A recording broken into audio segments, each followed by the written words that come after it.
Why do they hate Israel? They hate Israel. They hate America and they hate women. So here we are. I believe there are three pillars that help the Islamic Republic to survive. Death to Israel, death to America, and women. Compulsory hijab. So for that, they want to expand their own ideology everywhere.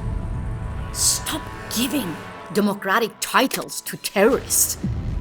In my country, if I criticize Islam, I get killed. Here, if I criticize Islam, Ilhan Omar sends some people to follow me, identify me, and cancel me. Clearly, if anyone cancels me, it's like the end of my life. If I cannot speak up, it means I'm a dead person. So they're killing me here in America as well. They emailed me and they said that we have warned you 31 times. 31 threats on my life on US soil. From the FBI? From the US government. US government. That's why I'm not even sure that I want this interview to go on air.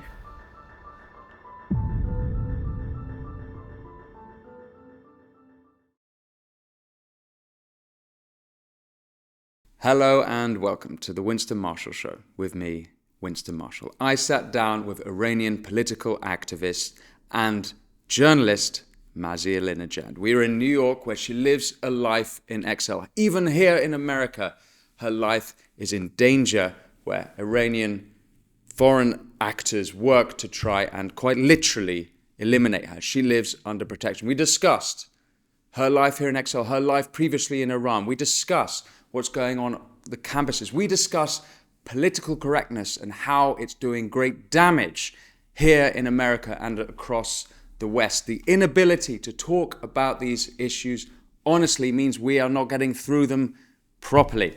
We discussed the Iran-Israel conflict, how it's escalated, and what the future looks like. Do we want a continuation of the Obama-Biden focus on Iran? Or do we want a return to Trump's approach away from Iran and to the other actors in the region? All of that and much, much more. But before you listen to Masih, can I ask, please, if you want to support the show, all you have to do is press subscribe. If you press the subscribe button, I can have more wonderful, amazing, interesting guests like Masih Alinejad discussing the important issues that you want to hear about. But without further ado, ladies and gentlemen, Masih Alinejad. Thank you for watching the Winston Marshall Show. Masih, I've seen you at Dissident Dialogues on the weekend, the first standing ovation, and for good reason. You are an accomplished journalist. I've read your wonderful book, The Wind. I wanted to go and hug them all when they were standing and I was like... And they wanted to hug you. Yeah, it was beautiful. It was almost like a Hollywood performance. You captured everyone. You had them in the palm of your hand. And I don't say that to say that it was ingenuine. It felt real, but it was totally compelling. And that's the story I kind of get from your book. You're someone who knows how to entertain, knows how to make an impression, let's say, to compel an audience. I'd love to get into that. And, you're accomplished activist now and troublemaker. Troublemaker, that's for sure. Certainly a dissident. But, of course, we are in the middle of the Israel-Hamas war, which was a proxy war, but as of, with Iran, I should say, but as of April 1st, it became not a proxy war anymore, a direct war. Mm-hmm. Of course, Israel bombed a specific drone attack on the consulate in Damascus, killing, I think, 13 Iranians. And then... No, 13 members of Revolutionary Guards. I don't even call them Iranians because they hate Iran as well. The members of Revolutionary Guards, when they got killed by Israeli, Iranians were celebrating that. That's my country, Iran. Iranian people were cheering. Yeah. Why? Because we have been suffering from the members of Revolutionary Guards for years and years. They've been killing teenagers in the streets. Sorry to interrupt you, because when people get, from the beginning, I want to correct you. When people conflict Iran and Islamic Republic, it just gets me a little bit. I'm sure, yeah? Sure. So Islamic Republic is not Iran. Well, let's talk about the Islamic Republic then, rather than Iran, rather than the people. Why do they hate Israel? They hate Israel. They hate America and they hate women. So here we are. I believe there are three pillars that help the Islamic Republic to survive. Death to Israel, death to America, and women, compulsory hijab. So for that, they want to expand their own ideology everywhere. How? To declare war against women within the country and to use their proxies for 40 years to destroy Israel. Next is going to be America. But after, when the Islamic Republic actually, in my opinion, when the October 7 happened, it was obvious that the Islamic Republic is behind that. Okay, some people maybe at the U.S. Administration didn't want to believe it, or they didn't want to actually say it, but we know that. Now this is the end of proxy war. This is the Islamic Republic directly attacking Israel. And I'm sure that you follow the news as well. That was, at the same time, that was the war inside Iran declared against women as well. Exact same time. You're talking about in October last year? No. October 7, when the Islamic Republic actually, in my opinion, coordinated the attack on the civilians in Israel, raping women, grabbing their naked body everywhere, filming those. I mean, I cannot believe that the whole world and feminists and women must get united to condemn the October 7, because we knew that this coordinated war by the Islamic Republic and Hamas raping women on October 7, it's a start of a direct war. But so you say that it's for their survival. So in a word, for their survival. They think for their survival, they have to attack. It's their ideology. It's in the DNA of the Islamic Republic. Okay, Khomeini came into power by saying that we're going to destroy Israel, America. So Khomeini came to power. That's what I'm trying to say. There's some obvious flaws there. Firstly, Iran, no, they can't try and destroy America. That's not. They have to become utterly deluded to think that that's good for their survival. If they try that, that's the end of the republic. But they know how to brainwash the public opinion. What happened now at the universities everywhere here? Now you see that, students, teenagers, some of them, they have, good instinct. They really want to support Palestine. But what they're doing, playing in the hands of Islamic Republic right now. So this is a psychological war as well. First, they have to win the mindset of the youth here. So for that, of course, I know that the Islamic Republic knew that they cannot destroy Israel and America. But what they can do, they can mobilize people across the globe by victimizing themselves. So they knew that if they attack civilians, October 7, they knew that what is going to be the reaction of Israel. So they could use that as a victim card for themselves. They knew that. Today, I actually interviewed one of the activists from Gaza. He just left Gaza. And he was telling me that his friends, his family, and his fellow citizens from Gaza, from the beginning, when Hamas attacked the civilians and raped women, they knew that. They're welcoming a direct war. Everyone who lives under Hamas and Islamic Republic know that the Islamic Republic is really good at, playing victim card, mobilizing public opinion against Israel. That was their, they hate the normalization between Israel and Arab countries. That's how they destroy it.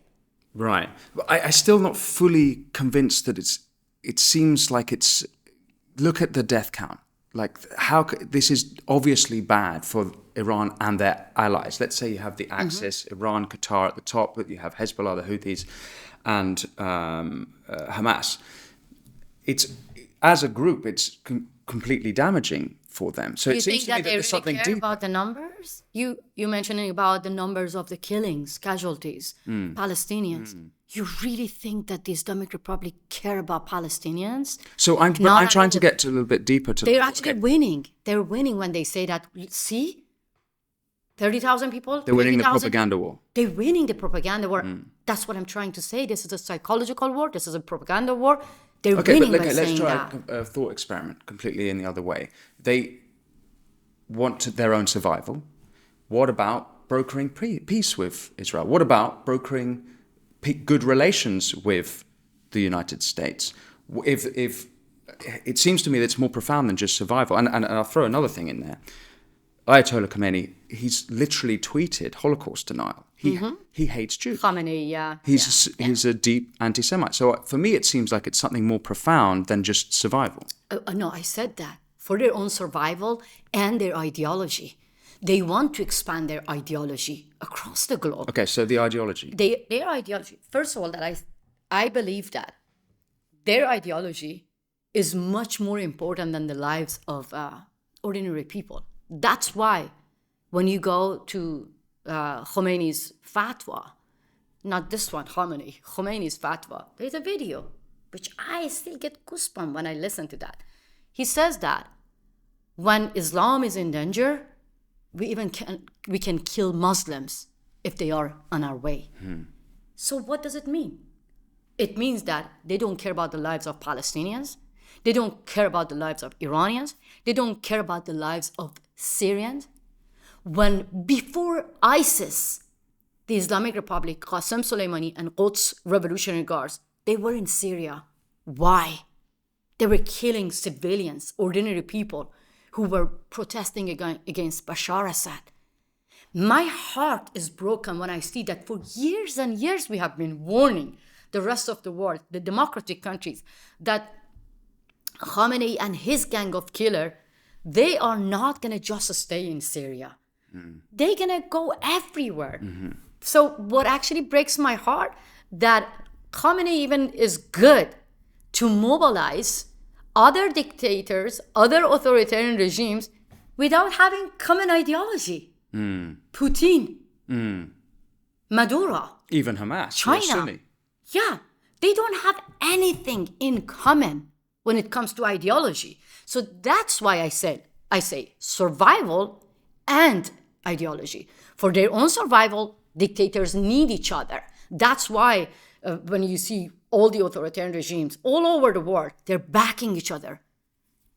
Different way, technology, surveillance. At the United Nations, voting for each other, backing each other, supporting each other. Transnational repression, they're supporting each other. They give military actions, economic. Anything that you see these dictators, they're filling the dots, they're filling the gap. They're supporting each other. They teach each other how to evade sanctions. So for that, they only care about power, stay in power, survival. They support each other. They have each other. For ideology, they oppress women inside. They go after proxies, like Houthi in Yemen, like Hamas, like Hezbollah. So in my opinion, it's both. And that's why they're winning, because they're really good at propaganda war as well. It breaks my heart when I see that here, like my girls, Here in New York. it breaks my heart wearing kufi, chafia, covering their hair, covering their face, and saying, I am Hamas, while my women in my country, Iran, showing their face, proudly condemning Hamas, fighting against the Islamic Republic. So you think that the Islamic Republic, Khamenei now greeting these teenagers and schoolgirls. And there is an irony that in Iran, the feminists are taking off their hijabs, and in this country, the so-called feminists, whatever wave we're at now, are now putting them on in solidarity in a sort of weird, twisted way. But you don't know what, no, don't move from that, because this is very important. This is very important. That hurts millions of Palestinians as well. Not only the Islamic Republic and Hamas hurting Palestinians, which I'm sure about this, these teenagers, without knowing, or those who are behind these protests in the West university campuses, they're hurting Palestinians. In the name of Palestinian cause, they're hurting us. Why? Because it's not about a small piece of cloth at all. It's about public executions that we are facing. You know, go and check the pictures that in the cities of Gaza, in the city of Tehran, both we face public executions. Go and check and talk with the anti-Hamas activists what happened to them in Palestine. They go to prison. In Iran, they go to prison and they face rape. Go and ask LGBT community in Iran. They get executed in Gaza. So that's why I'm saying that. We cannot just, say that, okay, they're a bunch of kids. No, it's not. It's bigger than this. The Islamic Republic knows how to use the authoritarian regimes and their tactics to win this war. So I would like to get into that, but if you don't mind me just rewinding one moment, because it's something I want to understand better, is that it's the ideology itself. So it seems to me that it's fundamentalist Shia Islam, which is the ideology that we're referring to, that is what is the Islamic Republic. That is the ideology. Is that the fundamental problem? Is that the core of the issue? I think this is and that's why now even those Muslim base of the supporting the Islamic Republic, now even they are losing hope on Islamic Republic, because they see that because of that now most of the young population in Iran, the young generation, I'm not sure whether you're going to air that or not, they really hate. They say that publicly, that we hate Islam. Who says that? The young generation in Iran. The reason is that they see that because of their ideology, they are actually creating chaos everywhere, killing. Like when it comes to Uyghur Muslim in China, the Islamic Republic is quiet. Do you think that the people you're referring to in Iran who are blaming Islam, turning on Islam because they don't like the Islamic Republic, are wrong to conflate the whole of Islam with fundamentalist Islam? This is not on the record. None of them. What's not record? This part. This is that I'm talking to you. Why don't you not say what you don't want to record? No, I'm saying that.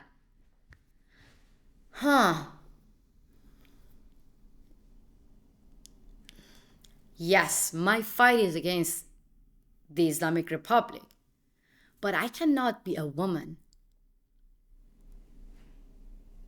facing the brutality of Islamic laws and say that the blame must only go on Islamic Republic, while I experience the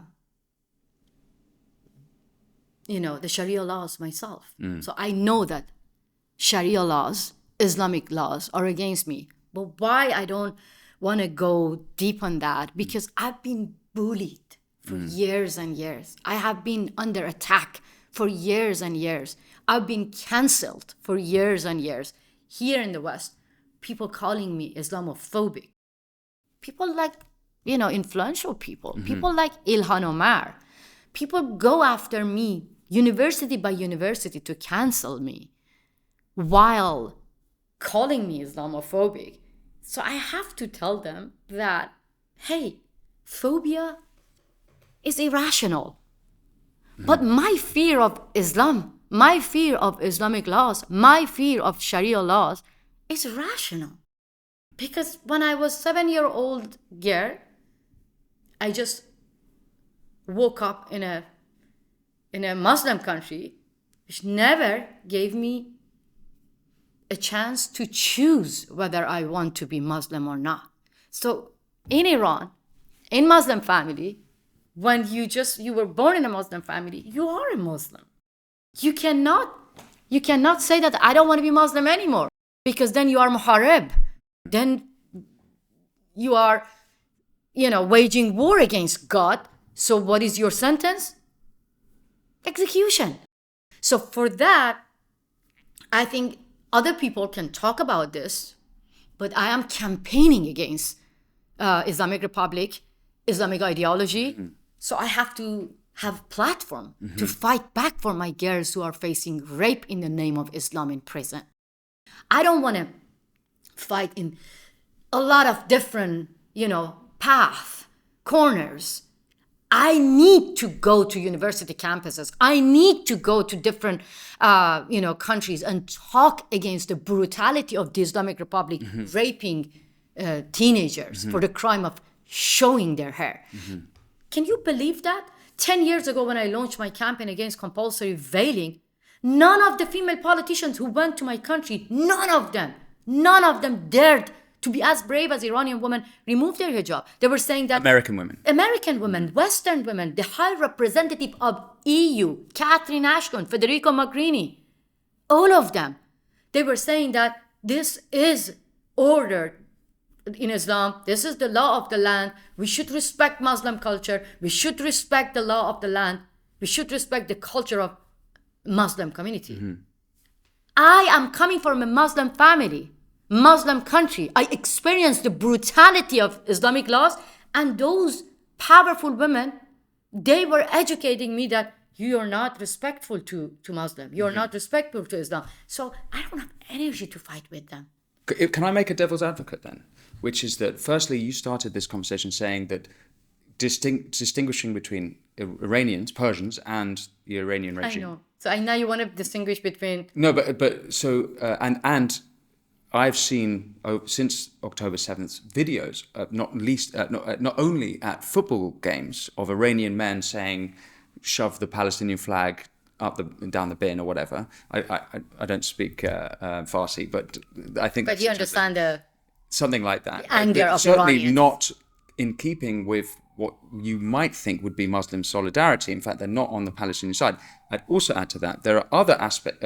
If we can expand to the geopolitics, there are other countries, Muslim countries, let's say starting with the Emiratis, who very much stand, maybe with some qualification, some specifics, but against Iran with Israel and have been. Mohammed bin Zayed, the Crown Prince of Abu Dhabi, has been very much allied with Israel against Iran. So it's not the whole Muslim world that has this ideology necessarily. I just think there's quite a clear distinction. That's why you think that this is not about ideology; it's about power. I'm just trying to pick the difference. But when it comes to standing with Israel with Jews or Israel, I think that you can see there are a lot of Muslim countries.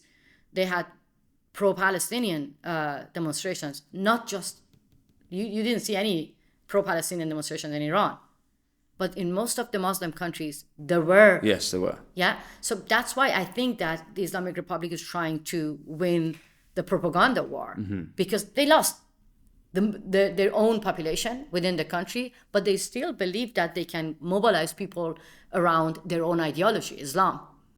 So, but what I'm trying to say that I don't want to divide that, because they are connected. Ideology, Islamic Republic. Sometimes a lot of people in my country say that this is not a lot of people in the West say that Islamic Republic is not a true Islam. They're not representing the true Islam. Then show me what is the true Islam. Show me.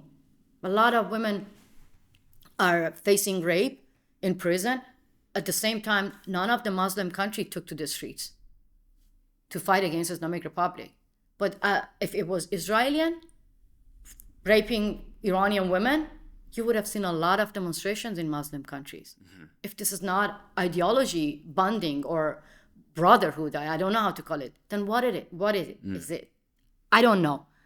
Because when, for instance, in my country, we don't have any option to choose whether we want to be Muslim or not. So in the first place, United Nations should not even recognize Islamic Republic. There is no such a thing. What is Islamic Republic? When we don't have a choice to all the population in Iran, they are Muslim because it's compulsory to be Muslim. Because it's compulsory. Because in Islam, there is no option for you. So when it's a compulsory religion, then why the whole world, why democracies even legitimize Islamic Republic at the first place? And now they're going to legitimize another Islamic Republic, Taliban. But there was a change, wasn't there, in 79? Because before 79, still a Muslim country, but a very different story, and certainly not nearly as anti-Israel. You might even, some people would say, even fairly friendly with Israel before 79, Iran. So the change, it's been the fundamentalists, not necessarily all Muslims, even all Shia Muslim. It's that distinct change. Am I wrong to think that? No, you're not. Absolutely. But the thing is, now Iran is systematically, it's Islamic country. It's not a secular democracy. But before Islamic Republic, yes, you can say that that was a Muslim country, Muslim society, were actually supporting Israel. Shah was supporting Israel. But we are talking about Islamic Republic in power. We're not talking about a secular democracy. That's why I believe that Islam should go behind the curtain. Islam should go to people's house. I mean, that's why I get even angry here when I see Ilhan Omar telling me that you are causing Islamophobia. I was writing an article challenging her new legislation because she actually come up with a legislation to have an office in America to identify those who are causing Islamophobia. What does it mean?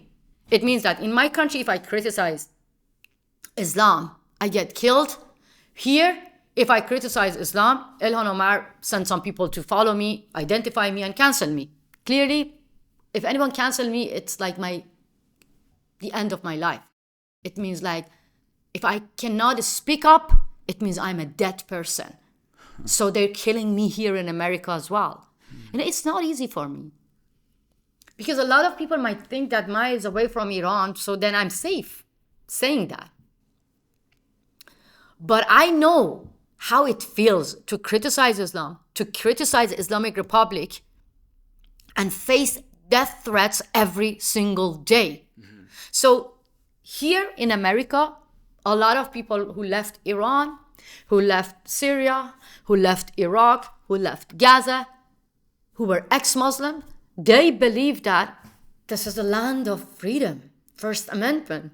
So here we can criticize Islam. And guess what? I'm going to tell you something. Oh my God. I wanted to educate some of my fellow citizens in Iran that when it comes to religion, we have to criticize. Doesn't matter. Any religion. Guess what? People were daring me in Islamic Republic media. If you really believe that you have to criticize anything, go and deny Holocaust. See what they're going to do. They're going to kill you in the West. They're going to arrest you. The Islamic State Television dared me, and Fars News Agency, all the Revolutionary Guards, mouthpiece. They challenged me. Guess what? I did that. I took a sign with me. I went to Williamsburg. A lot of Jews living there. I had goosebumps, and I said that I denied Holocaust. Holocaust is a myth. I said, so I'm challenging you. All the time when people were reading this, looking into my face, I was waiting for them to attack me, to stab me, because I've been brainwashed that, hey, you cannot do that. Guess what? Emotional reactions. People tried to educate me, to talk to me. Police didn't stop me. Police didn't arrest me.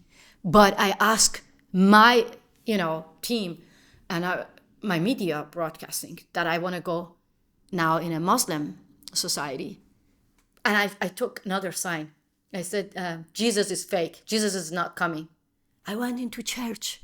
People were hugging me. Said, we want to talk to you. You have to see these videos. People were talking to me. We don't have this. And I wanted to go to a mosque. And I wanted to say that Muhammad is fake. Guess what? Police doesn't allow me. My media doesn't air that. And my people were telling me, not my people, my government telling me that you cannot challenge Holocaust, you cannot challenge religion. So that's why I'm telling you, we cannot even talk about reforming Islam while we cannot even talk about it. I'm not sure whether I'm going to let you to air this or not. Because I'm already changing a lot of safe houses. Already the US government, instead of protecting me, telling me that go under witness protection. That's why I don't know. So you've got FBI protection whilst you're here in America. Don't get me wrong. FBI is not a protection agency. Correct? My English. Their job is to stop any terrorism action or kidnapping plot. So this is the US government. They should protect me. So they said to me that go under witness protection. That doesn't mean they're protecting me. They protect, they say you have to go and get your own security details.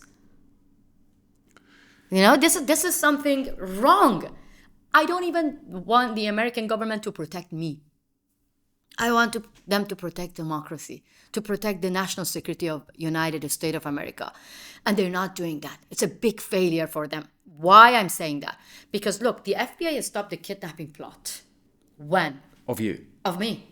The FBI charged 4 people who were trying to kidnap me. They hired private investigator in front of my house in Brooklyn, taking videos, photos of me, my stepchildren, my husband, my movement, sending to intelligence service in Iran, trying to kidnap me from US to Venezuela, from Venezuela to Iran, and execute me. So to you, maybe it's like a Hollywood movie. It's like a fiction. But to us, this is the reality. That happened to my friend Ruhollah Zam. He lived in Paris. They did the same thing to him. They tricked him from France to third country. So in his case, the third country was Iraq. From Iraq to Iran, and they executed him, the father of 2 children. After when he got executed, my photos was everywhere being hanged. The member of parliament in Iran said that next should be Masih Alinejad. So this is reality for us. So after when the FBI stopped the kidnapping plot, then you say that, okay, all is good because the US government is going to, be tough on terror, no? Year after, the FBI arrested a man with loaded gun, with AK-47 in front of my house in Brooklyn. Why? Lack of action can embolden the Islamic Republic to send killers this time. And I have been told in my meeting with Jake Sullivan, that's why I'm not sure whether I want Jake Sullivan. Sorry. Jake Sullivan is the National Security Advisor of United States of America. Okay. He told me that we're not sure about the third attempt because this is his word. He said that the Islamic Republic doesn't like embarrassments. I don't want to quote him. So he said, the Islamic Republic doesn't like embarrassment. The US government embarrassed them twice. No one knows at the US administration or the FBI, they're not sure whether the Islamic Republic going to come back with harsher attempt to get rid of me, whether they're going to be successful or not. No one say that you're safe. No one. I can share an email with you, but you cannot, it's a confidential email, but I want you to see it. They emailed me and they said that we have warned you 31 times. 31 threats on my life on US soil. I'm only 45 kilos. From the FBI? From the US government. US government. From National Security Advisor. Read the email yourself and then you can, because I can. Sure. So then you can, as an investigative journalist, you can say that. How come the US government allow the Iranian regime to go after US citizen on US soil? Because you are a US citizen now. I am. Yeah. In my opinion, lack of actions. Handing out billions of dollars to the same regime right after when the FBI stopped the kidnapping plot. So when you hand out money in the name of, they say that hostage swap, but I call it hostage-taking diplomacies. Yeah. So, of course, that's going to empower them. No, it's not about US. It's about the UK. Recently, a friend of mine, Purya Zarati, was stopped in front of his house in London for the crime of just giving voice to Iranian voiceless people. He was now being the target of another assassination plot. Are these Iranian agents or are these people who are sympathetic to the Iranians? So if you think that's a good question because, they use different tactics and that's why no one can predict them. First, they use Iranian diplomats in Belgium for their assassination plot. So, guess what? When the the diplomats from Islamic Republic got arrested for the crime of terrorist act, then through hostage-taking diplomacy, as I said, they actually exchanged this terrorist with innocent dual national citizen, hostage. So the Islamic Republic knows how to arrest innocent Western people and exchange them with their own terrorists. That's one way that they actually target their own dissidents beyond their own borders. Another tactic for transnational repression is the way happened to Salman Rushdie. So the fatwa was issued 30 years ago. There are a lot of people who are sympathetic with the Islamic Republic, with the gang of killers in Iran. So they brainwashed those Muslim extremists on US soil. So of course, some people on New York Times, when I wrote an op-ed about this, New York Times asked me, this is the first time I'm saying that, New York Times asked me to write an op-ed about Salman Rushdie's assassination. When he was blood in, was it Chattahoochee? I always mispronounce it. Chattahoochee, upstate New York. Yes. Oh my God. I was in my safe house when I heard that. I was like shouting. I was very angry because I knew that this is the fatwa of the Ayatollahs encourage people. And I checked all his Facebook page, all his social medias, Hadi Matar, and full of the pictures of Khomeini, Revolutionary Guards members. New York Times asked me that time when I was in my safe house to write an op-ed for them. I did. They didn't publish it. They said, apology. The motive behind the assassination attempt is not clear, so we don't want to publish that. I said, I'm an Iranian dissident living under the protection right now. I was in the FBI safe house. And now you ask me to write an op-ed. You know that. I know the killers better than anyone else. And now you're telling me that you cannot publish my op-ed because the motive behind this is not clear for you. But this is my opinion. You're not even welcoming my own opinion that you asked me to write. Hey. Do you think anyone is covering it well? Do you think that they're hamstrung by we talk about political correctness. Are they hamstrung by political correctness? Are the media doing a good job of covering this stuff? No. Is anyone doing a good job? No, I'm telling you, all the media now are being lost in the name of politically correctness. Politically correctness causes a lot of casualties in Palestine, in Israel, in Iran, everywhere, because you don't name those terrorist regime the way that they should be named. They are terrorists. Islamic Republic, stop giving democratic titles to terrorists. Calling President of Islamic Republic, election. We don't have election. We don't have election. This is called selection. Like Dictator Ali Khamenei is there, selecting some of the people and asking other people to go and vote for them. And now suddenly everyone's saying that we have to send our correspondents to Iran to cover election. What kind of election? That's why I'm saying that when media cancel people like me, like people like, I remember that Nadia Murad, the Yazidi woman who received a Nobel Peace Prize, she was planning to go to Canada to give interviews. I read in Canadian media saying that they were worried about, the mindset of the youth, because it's very graphic, talking about being the victim of rape. So if Nadia go through all the details, and her story might cause Islamophobia. Oh my God. It means that women of Iran, women of Afghanistan, women of Iraq, women across the globe who actually being killed in Iran for the crime of just saying no to Islamic ideology.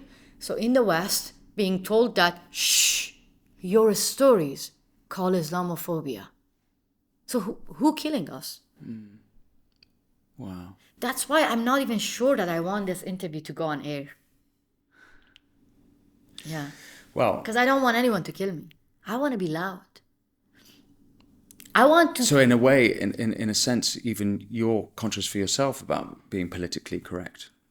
When I was the target of assassination plot, so I knew that I'm going to be very angry, going everywhere saying this is a terrorist regime, and they are not only targeting me, they're targeting the freedom of speech.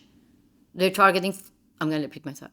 When I was the target of assassination plot, I was trying to go all over the media, but saying that I have no fear for myself. But I am worried that the Islamic Republic is going to go after more dissidents.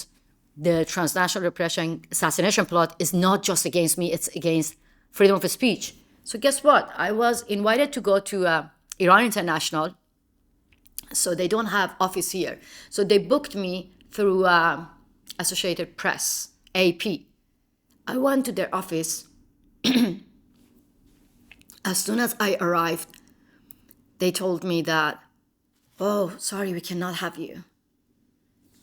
And I was shocked. And I was like, what? So I was with the, FBI people with me. And I said... security? Yeah, security details. And I said that, but I'm being protected, so no one follows me. They said, but still, we're really worried for the safety of our employees. And that was the moment I remember that many media here in the West, they interviewed Ebrahim Raisi, the president of the Islamic Republic. And I was like, wait a minute. Media invited him. They gave him platform. They interviewed a terrorist. So they don't cancel the terrorist. But they canceled me being the target of the terrorist. But in the name of, the safety of their attendees, different organizations canceled me in the name of the safety of their employees. So that's why, I'm angry. And I say to myself that maybe, I should understand them. Maybe I should not be. I should be sometimes politically correct because otherwise I'm going to lose other media, other organizations. So already some of them canceling me for my situation, being followed by killers. Even I told you in my country, America, now I have to be approved by the board members of the co-op that I'm going to buy an apartment to live because we sold our house, the house that the Iranian regime sent the killer in front of my porch in Brooklyn. So there is another reason for, here people to cancel me, not financially, but because they don't want to share buildings with someone being followed by the Islamic Republic. So the self-censorship or imposing self-politically correctness, is coming because I'm a campaigner. My power is my social media, my media appearance, going to different organizations. Of course, now I have 10 million followers. I can't say that, okay, I can handle it on my own, but I have to mobilize the youth here. I want to go to Harvard University. I want to go to Columbia University. I want to go to UCLA. I've been invited to go there, but talking about, my campaign, but they canceled me for many reasons now because I criticize Islam. Because now I'm more strong to say that I'm not Islamophobic. Phobia is irrational, but my fear is rational. My fear and the fear of millions of women in Iran, in Afghanistan, those who experience Sharia laws, is rational. They don't want to hear that. University? Of course they don't want to hear that. But you get me, no? Of course. That's going to hurt my cause, my women, my campaign, that who wants to be heard. It seems like you're doomed if you do and you're doomed if you don't. If you quieten down, what you can't have your old life back anyway. You can't have the protection, or rather a quiet life, a safe life, because they're always going to be after you. Look what happened to Sir Salman. On the other hand, so you then speak out, and you're just garner more attention, more ire of your enemies, I suppose. So, what do you mean? Well, the Islamic Republic, they're gonna the more you speak, the more they want you to shut up. But if you don't speak, you still have to live a life. Oh, exactly. So what are you supposed to do except for speak out for those women who can't speak? Exactly. It's not just me. It's Iranian women, Iranian men as well. If they go to the streets, they know that they're gonna get killed. They face guns and bullets. Only in bloody November, 1,500 people got killed. 3 days. They shut down the internet and they killed people. After the brutal murder of Mahsa Jina Amini in the hand of morality police, when people took to the street, what happened? Was that last year? Exactly. What happened? More than 700 innocent people, including children, teenagers, got killed, faced raped in prison. So, but you think that people are going to say that, because we're going to get killed, we're going to go under witness protection. witness protection, I'm going to go into hiding. No. So it's a shame that teenagers in Iran, they don't hide their face. Now, Ali Khamenei said that go and, ask women to follow hijab laws at any cost. Whether they believe it or not, they have to cover their hair. So, but women showing their face to the cameras, which is everywhere, to identify unveiled women in 21st century. Women are not hiding their face. So why should I hide? Clearly, I'm asking Biden administration, the UK government, to be as brave as Iranian teenagers. Or even here, the university campuses. I see that a lot of students, they wear masks, they cover their face. If you're proud of what you're doing, then why you cover your face? So that's why I don't want to be canceled, and I'm fighting against those who try send letters. They send letters everywhere. Yeah. Masih is Islamophobic. Masih is against Islam. It's a character assassination. Exactly. So I have to survive assassination plot by the Islamic Republic. At the same time, I have to survive character assassination by some left, some liberals who never had the experience of living under Islamic Republic, under Taliban, under ISIS.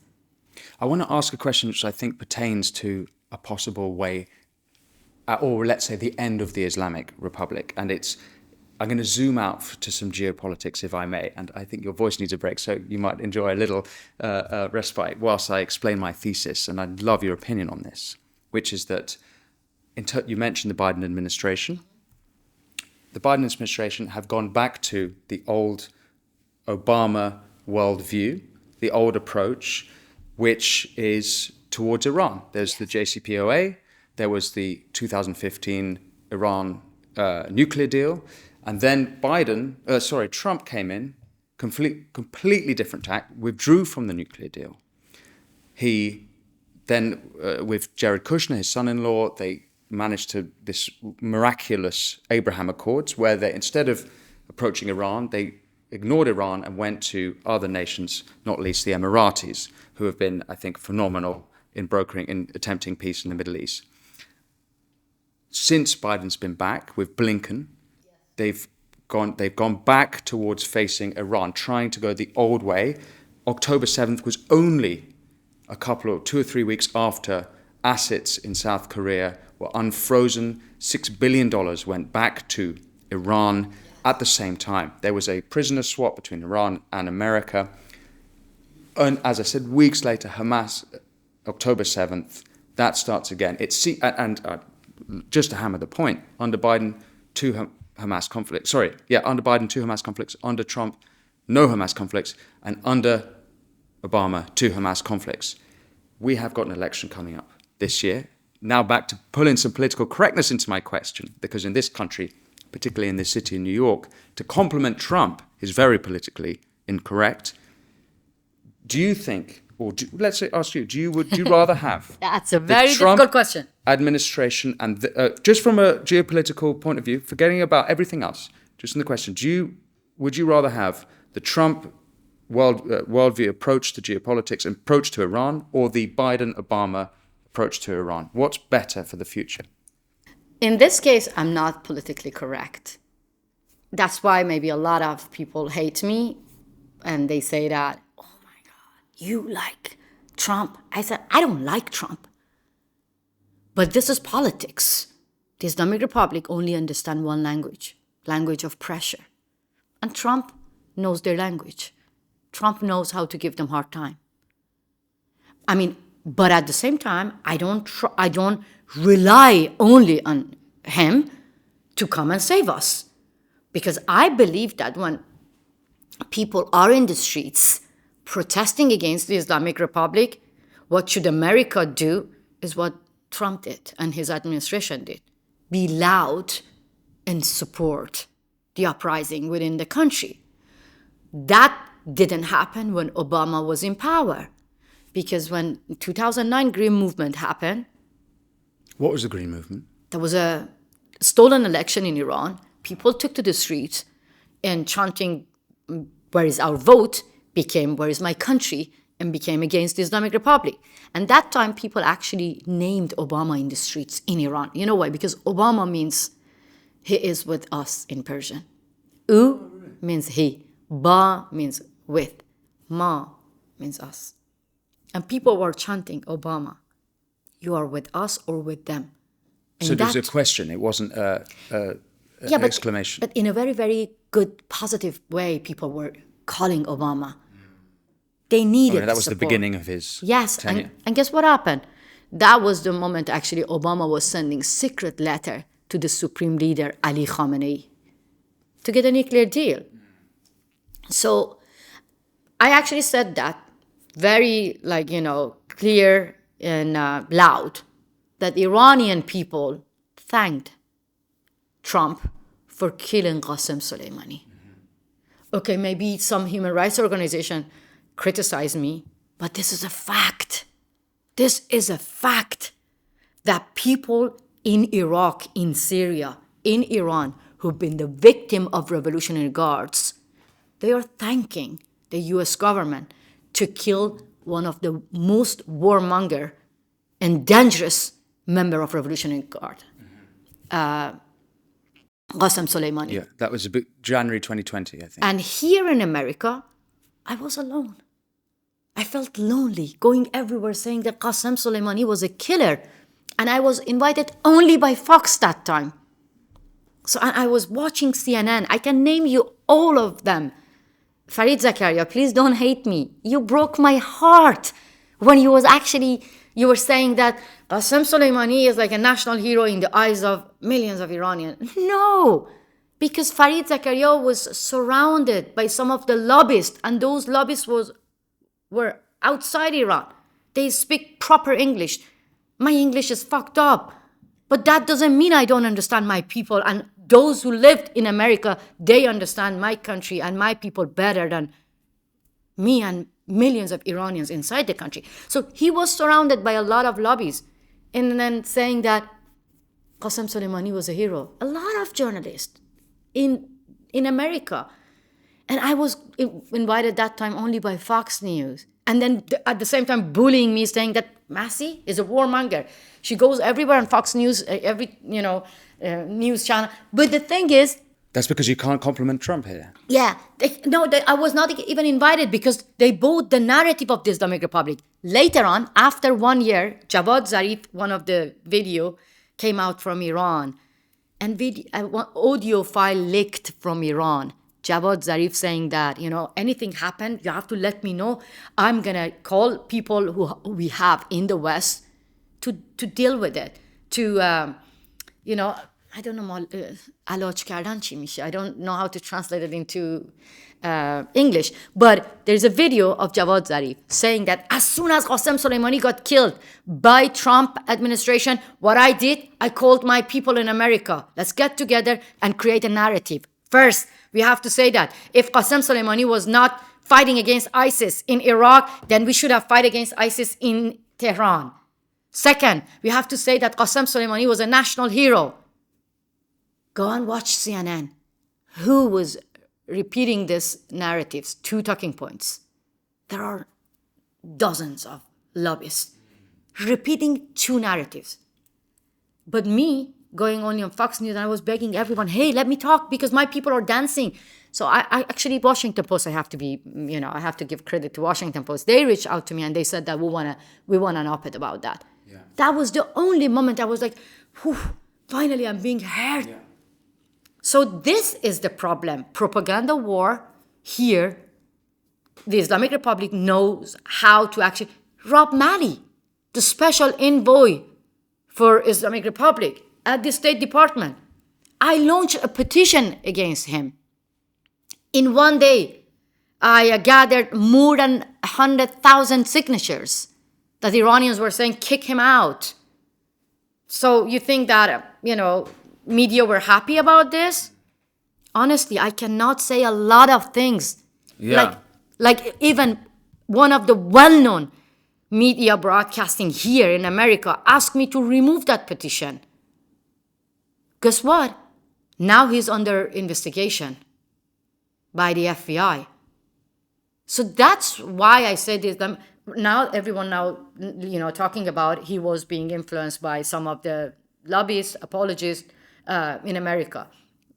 It's beyond sad. So there's one thing that they don't want to compliment Trump. There's another thing is that criticism of Biden, particularly on this, on foreign policy, is seen as good for Trump, so they won't criticize him. And that's especially for Obama. I heard that from some of the well-known and powerful female politicians here, leaders here.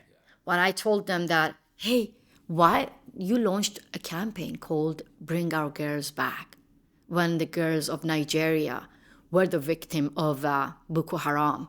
So the same is happening. Taliban, girls and women being kicked out from schools, from universities. So where are you? Why don't you talk about this? Why you're not launching a campaign about the girls of Afghanistan being the target, of Taliban facing It's very prison? curious, isn't it, which ones are selected and which ones are not? They said that, if we pick that, Why? Then Trump's camp, they're gonna, use this against Biden administration. Because of the Afghanistan pullout under Biden. It's just, you don't know even my frustrations. You should be a woman being forced to cover your hair for 40 years, being kicked out from your homeland, not being able to hug your parents, your family members, not being even able, I was not even able to come here on my own. I have to let a lot of people know that where I'm going, not having a normal life miles away from your own country, and then coming, meeting some people saying that this is your culture, you have to be politically correct. Don't criticize Islam. Don't. Oh my God. But can I ask you a personal question? You don't have to answer, but I'm very curious by what drives them and where they're orientated towards. And it's clear that you're sacrificing your freedoms and so much of your life on the face of it for justice for persecuted women around the world, but not least in Iran. And I've heard you earlier, even in this conversation, critical of Islam. Some people are motivated by their faith. Some people are motivated by God or concept of God. I'm curious what that is. What is that for you, Masih? I mean, everyone have faith, but I don't want this to be part of political system. And I don't want, because,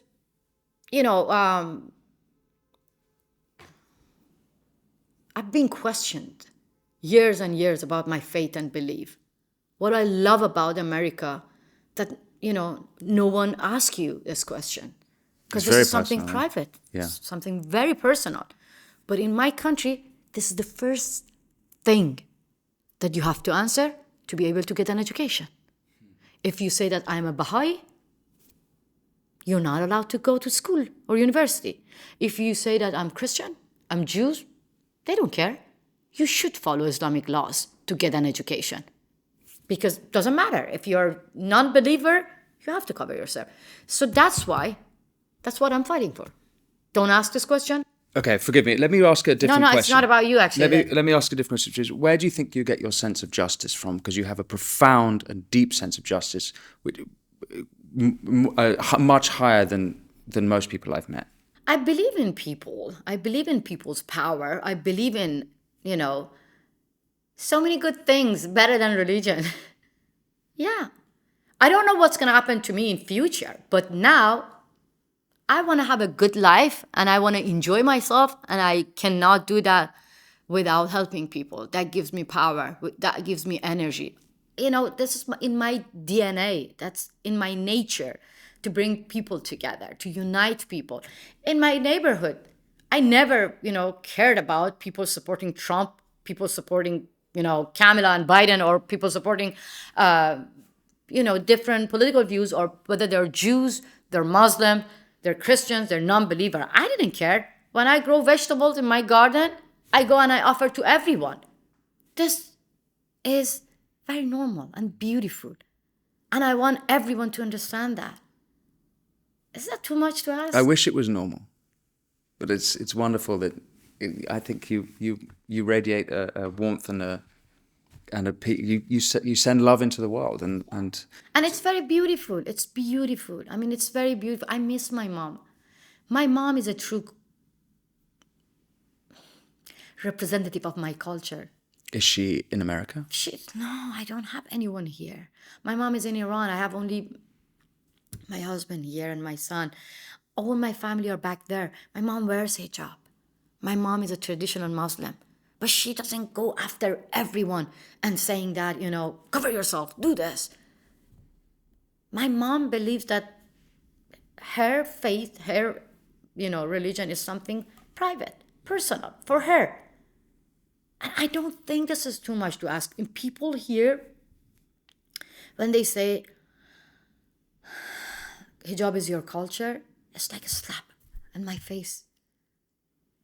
When they say that I am Hamas, it's like I feel betrayed. They say you're like Hamas. I am Hamas. I am Hamas. Right, yeah. I feel betrayed when people chant I am Hamas. I feel betrayed when I see people say, they cover their hair and say that in solidarity with Muslim because this is your culture. How about Muslim women facing rape, getting killed for removing hijab? Is there any Muslim woman here? Show me. Any Muslim woman here in America removing her hijab to show her solidarity with nikah, only 16-year-old girl, faced raped and then got killed by the Islamic Republic for the crime of burning her headscarf. Burning her headscarf became something making the Islamic Republic angry to kill her, to rape her. So show me one Muslim woman across the globe saying that I remove my hijab to support my sister Nikah Karami. From now on, I am stronger than my religion. To say no to compulsory veiling, Islam want to take you to hell? If you say that I want to show solidarity with my sisters in Iran? But there are millions of people being kicked out from a school in Afghanistan. You don't see anyone saying here that I don't want to go to school in America. I don't want to go to university in America. In the name of my girls, my sisters in Afghanistan. Why? Because this is causing fucking Islamophobia? Hey, I don't even think that these kind of conversation helping me.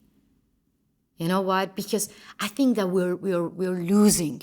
We're losing to terrorists. We're losing to Islamists. We should go to all the teenagers, to schoolgirls, and find out that how and what can mobilize them to stand behind Al-Qaeda, because Bin Laden became a hero recently on TikTok. We should find out who is mobilizing these things. You really think that that's coming from just children? I don't know. I don't know it myself, because I don't hate the schoolgirls. When I see them, I want to hug them. I want to talk to them. I want to just actually bring my girls who lost their eyes.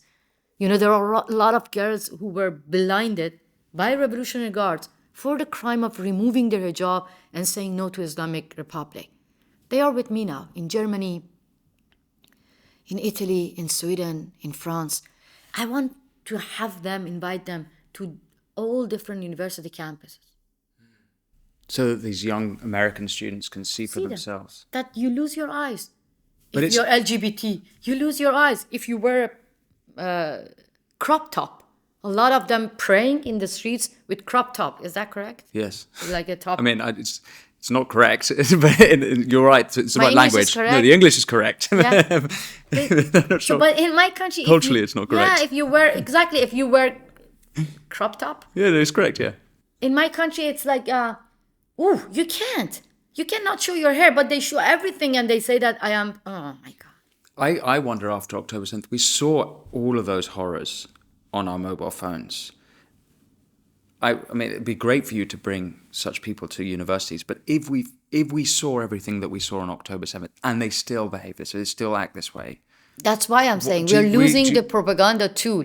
You really think that everyone, like every teenager, saw them? No. Even at the United Nations, they didn't want to show the videos of women being raped because it was too graphic. So they showed it behind the scene. No, the teenagers, the university campuses, schoolgirls, they need to talk to students. I still have hope. But at the same time, yeah, I have doubt that there is bigger machine or something behind this mobilizing the whole universities, behind Hamas, but not behind the girls of Afghanistan and Iran. Masih, wonderful speaking to you. I know that you've got to rush off. You're a very busy woman. My God, I lost. I'll ask you one last question. How can people support you? Where can they find you? I know that you've got this new gender apartheid movement that you're getting up and running. I could have asked you about the various movements that you've been involved with over time, but what now? Where's your energy focused, and how can people find you and support you? Look, I actually initiated an organization called World Liberty Congress, where we believe that the way that Putin, Khamenei, Maduro, all the dictators from China, different countries in Latin America, Asia, Eastern Europe, helping each other, backing each other, supporting each other, we, the dissidents from all authoritarian regimes, must be united and support each other as well. So for that, World Liberty Congress became a platform, which now I was elected as a president. We united more than 400 dissidents from more than 60 authoritarian regimes. Maybe no one knows about it, that 70% of global population living under authoritarian regimes. So we believe that this is a platform that we can educate the rest of the world. So, and another initiative that I'm working is United Against Gender Apartheid, where actually recently I launched alongside powerful leaders and women from Afghanistan and Iran. We are trying actually to ask the member of the states, which they're not going to listen to us, but we have to push them to expand the definition of apartheid to include gender in all international laws.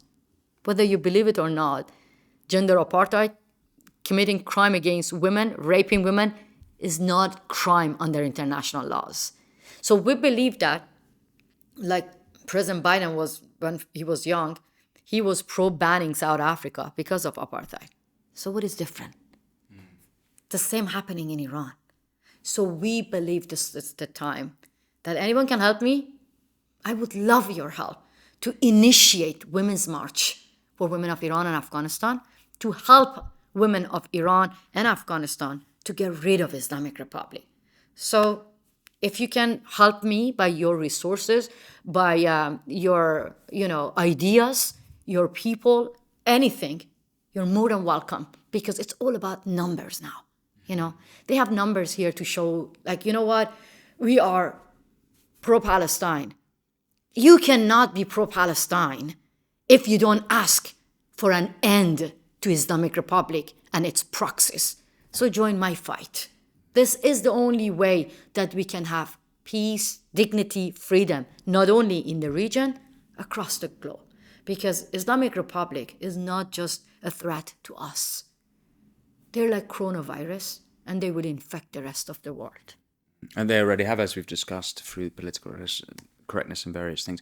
Masih Alinejad, a privilege to speak with you. Thank you for taking the time. I hope one day I invite you to my beautiful country, Iran. Oh, I'd love to come. Then you will see that Iran is different from Islamic Republic. It's a beautiful country. Let me hug you. Thank you, Masih. Thank you. I appreciate that. I appreciate it. Thank you for watching and listening to The Winston Marshall Show with me, Winston Marshall. Remember, if you want to support me, all you have to do is press subscribe. Press that subscribe button, and I have more wonderful guests discussing the important issues that you want to hear about.